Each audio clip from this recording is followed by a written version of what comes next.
Okay, this video is coming out a little bit later because, one, on game day I had to work, so I couldn't really fully enjoy the game while it was going on. Yes, I caught some of the games. Thank you, internet, for that. I caught some of the Eagles Saints game, and so I wanted to just sit back and watch the condensed replay of the Eagles Saints game to get my true thoughts and how I react to this game.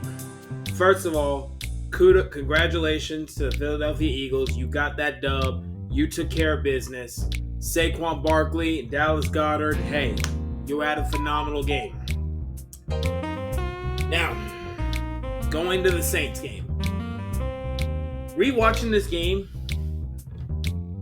the game, in terms of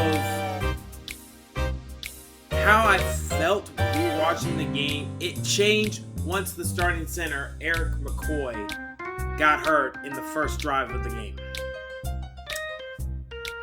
Because once that happened, the offensive line for the whole game fell apart because the Eagles and their game plan, for what I saw, is they used their big defensive linemen to just overpower the Saints offensive line, which, for the record, is my biggest concern with the New Orleans Saints this season. The offensive line. Can it hold up? And so far, in 3 weeks, yes, they took care of business against Carolina. They took care of against Dallas, but now they faced a good Eagles team who they did lose. They did not have A.J. Brown. They lost Lane Johnson and Devontae Smith in this game. But they still made plays. But meanwhile, Jalen Carter, the whole defensive front was just giving the New Orleans Saints offensive line. They were bullying them. And Derek Carr was scrambling. He was running for his life. But, the thing is, the Saints defense really stepped up. Yes, they gave Saquon Barkley that big 65-yard TD run, but for the most part, until that, he was really well contained. Dallas Goedert got over 100 yards, and made a very crucial play where even the two defenders ran into each other, left him wide open, big completion. So that was a problem. But when you have a game where you had Jalen Hurts throw an interception to Tyrann Mathieu, then you had him fumble the ball, you stopped them twice on 4th down, and you had a blocked punt, you gotta win that game. You have absolutely, it is inexcusable to where you do all that and you still lose. Going back to that block punt. You got the block punt. The third quarter's about to end. You're driving. You're inside the 27-yard line. And then you go for it on 4th and 1. Zach Bond made a phenomenal tackle to stop Alvin Kamara, push him back to not get the first down. I thought it might be a little bit generous I thought the spot of the ball. I thought Kamara got it, but turns out he didn't. Whatever. But you go in this game, you're barely at 100+ yards of offense. There's certain times where you gotta take the 3. You had a chip shot field goal right then and there, but you pass it up 4th and 1. I get it at the time. I understand, but you gotta get. Sometimes it's okay to take 3 points.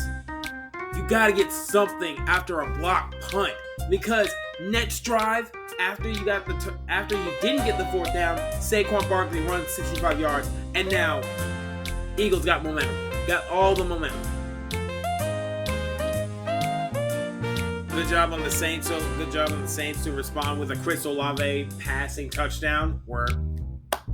Bravo. But then on the 2-point conversion, you went for a little swing pass to Jamal Williams. He had to catch it, but I think it was Zach Bond, correct me if I'm wrong, who made the tackle, didn't get the 2-point conversion. Then the Eagles got the touchdown. They got the 2-point conversion. Eagles executed and made big plays. They were driving. They did make a bunch of mistakes. Saints could not execute. So that's literally what it came. And so my biggest takeaways from this game: offensive line needs a lot of work. Gotta execute.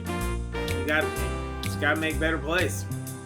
And also that last Carr interception, you did not need to throw that. You had plenty of time. It was only second down. You went for a deep shot to Shaheed in double coverage. Blankenship gets the pick, and game's over.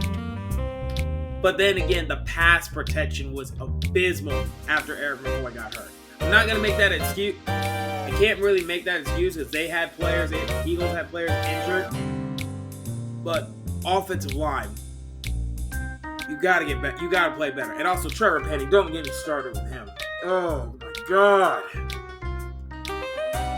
There was a play where he was called for unnecessary roughness for just keep on the pass blocking. You got to be mentally smart.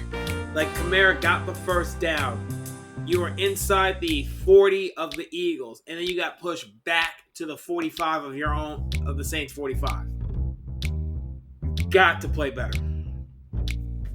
But hindsight, it wasn't a total loss because literally the only team in the Saints division who actually won a game was Carolina. And Carolina, maybe Bryce Young was the problem because Andy Dalton was slinging that ball. Atlanta got a little they got screwed by the officiating, but we ain't talking about that. Thank you, Kansas City Chiefs, for taking care of business against Atlanta. And Bo Nix decided to wake up and actually have this fantastic game against the Buccaneers. But Saints lose to the Philadelphia Eagles. I had a feeling, that was one where I feel like they had a chance. But the next game, I thought it was Tampa, but it's actually Atlanta. You have got to win that game. That is the two games that are coming up. It'll be Atlanta at the Chiefs. I'm already counting that as an L. Then the Tampa Bay Buccaneers. You got to win those two against the division. Those are the two you absolutely have to win.